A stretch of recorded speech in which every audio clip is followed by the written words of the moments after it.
السلام علیکم ورحمۃ اللہ وبرکاتہ۔ دوستو، امید کرتا ہوں آپ خیریت سے ہوں گے۔ میں ہوں محمد مقصود قاسمی اور آپ دیکھ رہے ہیں باغ مدینہ یوٹیوب چینل۔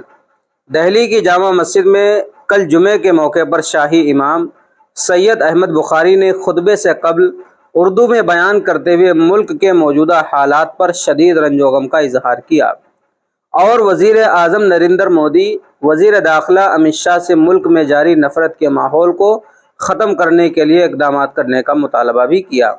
انہوں نے کہا کہ نفرت کے ماحول میں ملک ترقی نہیں کر سکتا۔ امام بخاری نے منی پور، نوح، گڑگاؤں اور جے پور ایکسپریس فائرنگ کا ذکر کرتے ہوئے ملک کے موجودہ حالات پر اپنی تشویش ظاہر کی۔ انہوں نے کہا کہ ہمارے اسلاف نے اپنی جانوں کی قربانی دے کر اس ملک کو آزاد کرایا تھا، جبکہ آج یہاں ہماری جان سلامت ہے اور نہ ہی ہمارا مستقبل محفوظ ہے۔ ہماری نسل کو تباہ کرنے کی بات کہی جا رہی ہے۔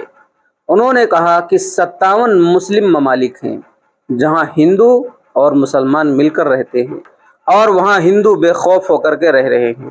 انہوں نے سیاستدانوں کو مذہبی منافرت اور تشدد پھیلا کر الیکشن کی جیتنے کی کوشش کو بند کرنے کی اپیل بھی کی۔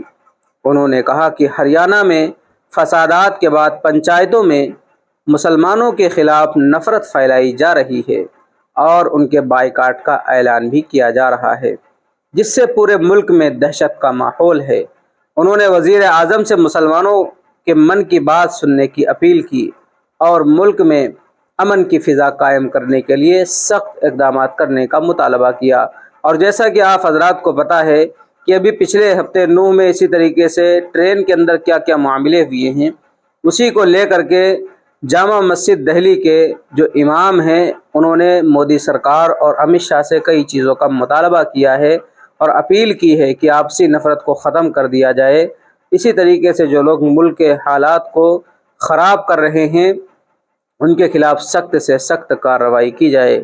اب امید کرتے ہیں کہ ہو سکتا ہے مودی سرکار اسی طریقے سے وزیر داخلہ اس معاملے میں کوئی مداخلت کریں اور اس کے اوپر کوئی ٹھوس قدم اٹھائیں۔